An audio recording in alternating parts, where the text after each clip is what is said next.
Good evening, campers, streamers, and babysitters, and welcome to our raw reaction review for M3GAN 2.0.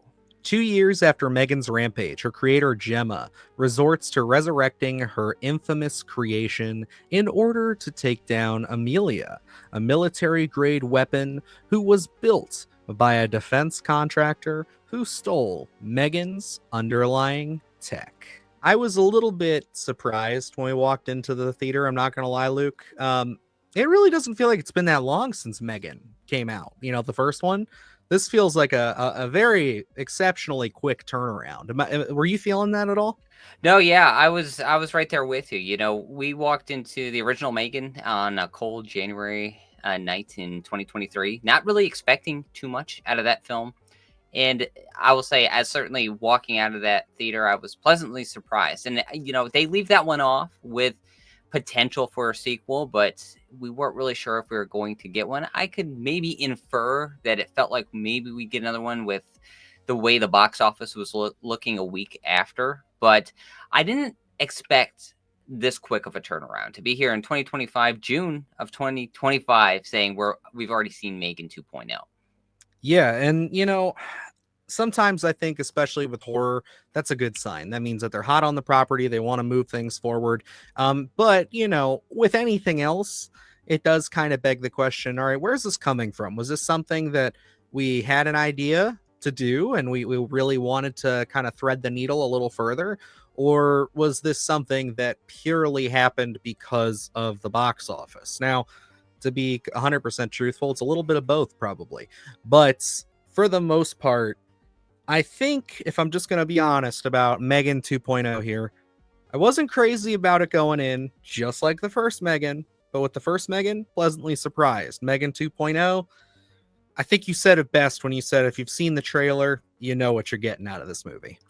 That's exactly what this is. They're not throwing any curveballs, unfortunately, because I was underwhelmed by that trailer. It just has a very different feel than what we saw in the original M3GAN, and what makes that film great.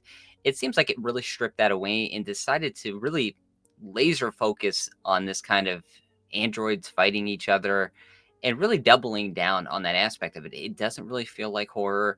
It is still labeled as horror. I checked this thing like 3 different times to make sure it was still under that genre of horror, and it is, but it doesn't feel like that. This is more of like a comedy action flick because they spend a lot of time with action sequences that really go on for a long time, and then they also do amp up the jokes as well. I know the original M3GAN had some jokes in it, but my critique of that film was that it worked well because it intertwined itself with horror and it was timed perfectly, so it never felt unnatural. Whereas M3GAN 2.0, they're really more focused on those action sequences and really making the crowd laugh.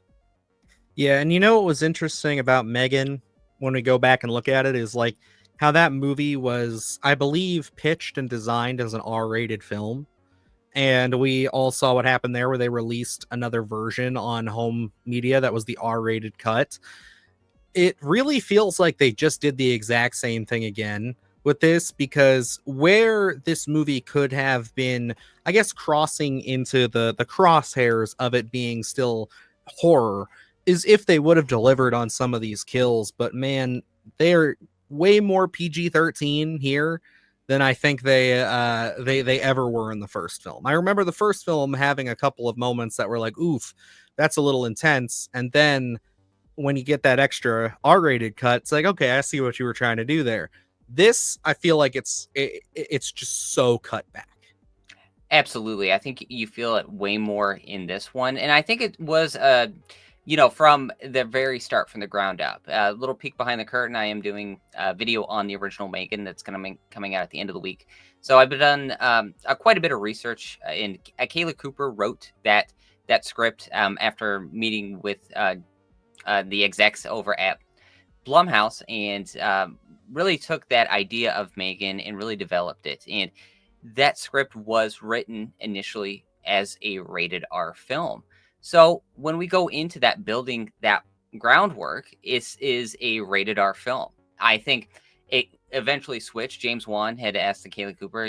One of the aspects of that was pulling back on the kills initially was that he had asked, I love a lot of these characters. Can we not kill some of these? Because I just want to see some of them make it out. So there was already alterations prior to even a lot of the TikTok stuff, the trailer footage of the M3GAN dance that really caught fire with a younger audience.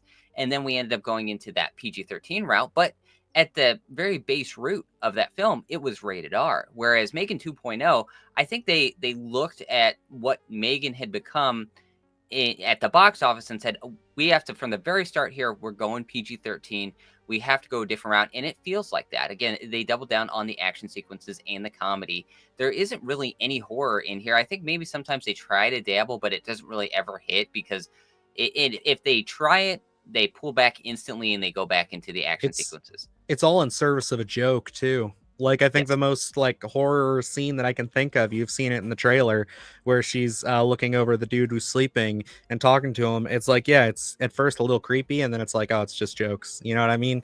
And yeah, I know this is getting a lot of Terminator 2 comparisons online. A lot of people are saying like, oh, it's going that route where we're going to have an evil android and it's going to be doing this, and that. It's going to be an upgrade. And, you know, I think that's perfectly fine if they want to wear that on their sleeve and say, hey, we are kind of modeling Terminator 2 onto M3GAN 2.0. I can get down with that 100%. But what you need to do is you need to give us a reason to fear that other android. And I'm not going to lie, I don't see much of a difference between this android and M3GAN other than it's just a different actress. They virtually do the exact same thing. They don't try to show any kind of an upgrade or anything that's like, you know, the liquid metal is like that's iconic. That's you look at that's completely different. It's a whole new level of terror. This one, it's like, yeah, we just have a taller M3GAN who's a different actress. So there you go. That's the best we got. And I just felt that was underwhelming. It's like, if you're going to play with that concept and you're going to lean into it all the way. Don't just, you know, be like, okay, we're going to have the skin of Terminator 2 to sell this movie. Yeah, absolutely. You know, it's like the comparison between Terminator and Terminator 2, where Terminator is a true blue horror film. It feels like a horror film. And then you kind of get in Terminator 2, more actiony, but that for me, the T-1000 is scary as fuck. So even though it's not horror, but you know, it has those undertones. Whereas you look at M3GAN 2.0 and versus the original M3GAN, I mean, M3GAN is a horror film. M3GAN 2.0 is not at all. And they don't really do anything. Like you said, the android that is the antagonist of this film doesn't really do anything different, doesn't have any other specialties. It just feels like one android versus another, and there's no really differentiation between the two. It's just one fighting the other, and there's really no tension here. That was one of the aspects of that, looking at the original M3GAN and the dynamic that they have there. There is a lot of tension in that film. I mean, you can call back to Child's Play and when Chucky's going to be killing someone, when's M3GAN going to turn on everyone? He's going to be killing everyone. That is completely null and void here in M3GAN 2.0. That's not the story that they're telling.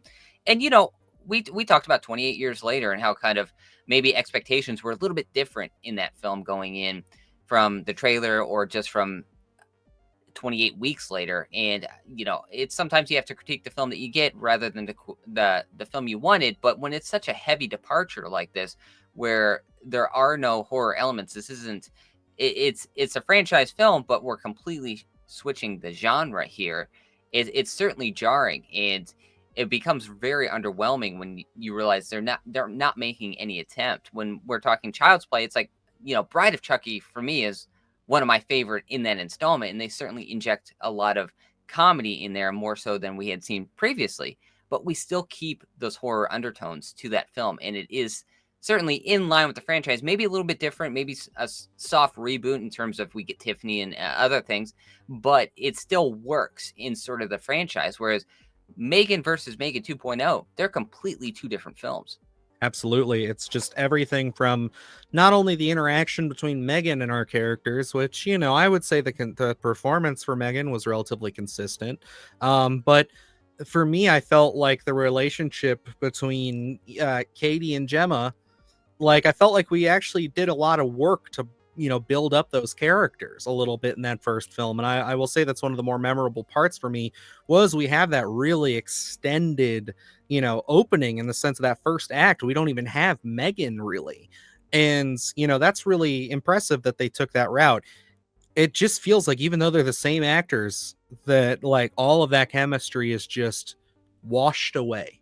They feel like total strangers again, and that's very, very strange to me. And I think it's just again taking the meme portion of M3GAN, the first film that got that kind of Barbenheimer internet celebrity status that it got from TikTok, and double downing on it, almost triple downing on it, to the point where now we just don't even know what movie we're in, and our actors don't even know how to be the same characters again.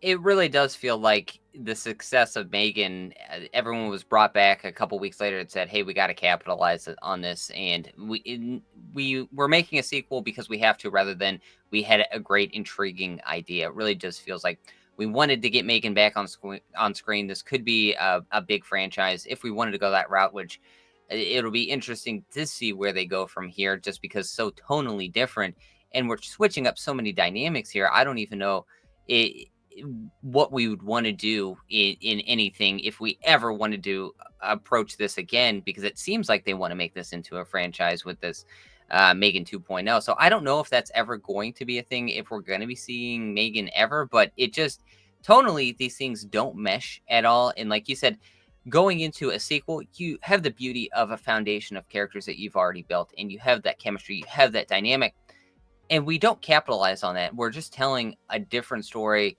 that doesn't really even need these previous characters. You could really just pull out the AI of M3GAN and go that route with it if you had wanted to. So, it left me scratching my head a lot of times, just because it seems like we're doing action sequence, we got to get to another joke, action sequence, we got to get to another joke. And that's really what we're going with the runtime, which is way too long. We're pushing like 2 hours here. Whereas the original M3GAN had that sweet spot of, I think it was like an hour 40 or something like that. And I think that's a breeze to get through. Whereas when we're not really getting a lot in terms of development of character and the story, and I don't know why it has to be this long, because it gets monotonous. Sometimes action films run that route, where I've seen a lot of 2-hour action flicks that are just like, okay, another action sequence. And it really does feel like that way with M3GAN. When we were sitting in the theater, I said, oh, here we go again, or here's another one. And I was just ready to be done by the time the credits were rolling on this one. Absolutely. There was a moment in the movie where I thought, okay, at least we're riding into the end of this now, right? Like this has got to be the climax. And then you realize there's like another 30 minutes, and it's like, oh man, okay. All right, I see how it's going. But on the whole, this movie did not work for me. This movie was not something that I was hoping for, and I was nervous about it going in. I'll leave that all up front. I think again the characters, everything from the original M3GAN is basically just Xerox copied on top of a little bit more money and a lot more jokey humor, flashiness. It's more of an action movie. It's not a horror film, so don't expect a horror film. But again, they do market this like they are want to, I guess. But for me, at the end of the day here, I think that this is something I don't see myself revisiting, even though I would revisit M3GAN again, even after seeing it twice. I think I would revisit it, a handful of times. I think it's a fun little spooky movie with some cool ideas that was not the breakout hit or, celebrity thing for me, but it was fine. It was cool. It was better than expected. Where this one, I'm just going to say, is probably just going to get lost on streaming for me. I'll be like, oh yeah, M3GAN 2.0 in a couple of years. But do I see people going this weekend and having a lot of fun with it? Yes. I see younger crowds enjoying the action, enjoying the memery of M3GAN. And I think that if that's what you're expecting and that's what you want to go in for, go see this movie, enjoy it. You'll have fun with it. But for me, it's just a bit pretty big of a letdown, I think. And the expectations weren't high, but they should have been better than this. There should have been a little bit more meat on the bone than this. So I'm going to go with proceed with caution. I think a lot of horror fans are going to be underwhelmed by the second installment of M3GAN, just because the horror elements are completely zero in this film. So you're not really getting that suspense, tension, any gore that is substantial. This is a PG-13 film, and it really does feel that way. So, I think maybe a general audience, the crowd seemed pretty receptive when we were in the theater of certain moments. I think some of the comedy did hit. So I think, if you're going in just to have a fun time, this isn't popcorn horror. This is just a popcorn flick that you could just go in. It's pretty disposable. I think this will be one that I forget that M3GAN has a sequel to, especially if we never get anything else involving M3GAN again. But I think we have Soulmate coming out in 2026, which who knows what that's going to look like. So, for me, this didn't work. I think maybe for just a regular audience that's not looking to be scared. And if you're sold on the trailer, I think you could be sold on this film because it does deliver what it did have in the trailer, just not from any sort of horror standpoint. So don't expect to get scared. I'm going to proceed with caution as well. This one, way bigger budget. It feels that way. It kind of loses everything that the original M3GAN had that made it great, where it had a smaller budget. So they use the practical. They only use CGI to complement it. This one, there's pretty heavy CGI throughout the film. And it just loses that intimacy, I think, in the storytelling that we had in the original M3GAN. So in terms of follow-ups, man, this one does not work. Just be aware that this is an entirely different film. If you love M3GAN, you're getting to something completely different. Yes. And, again, some of you are probably going to love that. And I think the final button we could probably put on this, I think you'll agree with me if I can spit this out properly as it formed in my head. This is the most PG-13 made for 13-year-olds film I've seen in a while, where it's like, I would say that like PG-13 can go to some places, you know what I mean? They can get just about there, but like, this is not touching that. This is very much, it could be PG if you just trim down a couple of scenes and take out a couple of cuss words. And that's really where we're at. Absolutely. I talk about it in my video, not to keep going back to it, but there's some really great horror PG-13 films out there. Killer Clowns from Outer Space, Critters, all those types of films that you sometimes forget are PG-13. Gremlins gets pretty intense. I remember that freaking me out a lot. Mm-hmm. And it's like with a great concept, and I think M3GAN falls into that, where you can have a lot of fun with a film like that because it's an intriguing concept. So especially that film set out to be rated R, but pulled back on PG-13 when a younger audience found the concept interesting. So this one does feel true and blue PG-13. They knew that they were making this for a younger audience, and I think they really were trying to capitalize on having more of those meme-esque moments that the M3GAN dance had. It's very Fortnite coded, Luke. That's what it feels like. Very, very. And that's what it honestly feels like, a 2-hour runtime of how many different memes and moments can we just get out of here and show up on TikTok. So I think that was really the intention here. They really wanted to double down on it rather than, establishing new lore or really continuing to tell a story. It was really just more so, let's see how many different clips we can show up on TikTok on Monday. Yeah, that's kind of what it feels like. Unfortunately. But hey, let us know down below if you've gotten a chance to check out M3GAN 2.0 by now. If it's out already, are you planning on seeing it? Were your expectations higher? Or is this about what you were thinking when you saw the trailer, just like us? So it's unfortunate. I do think this will have an audience, and I think there will be people who enjoy it for the fun of it. But, unfortunately, we're not that audience. So didn't work for us here, but we got a lot of great stuff up on the channel. As Luke previewed it a couple of times, check out his M3GAN video. I'm sure it's going to be vastly more interesting than M3GAN 2.0. Shots Fingers fired. crossed. Yep, hit the deck. But yeah, that's going to wrap us up here, guys. We got a lot of great stuff up now and coming up soon. So until next time, I'm Dylan Newell. I'm Luke Janesco. And remember, stay scared. Do the horse shit, gonna do it live. Cause Splattercast kick it every day they live.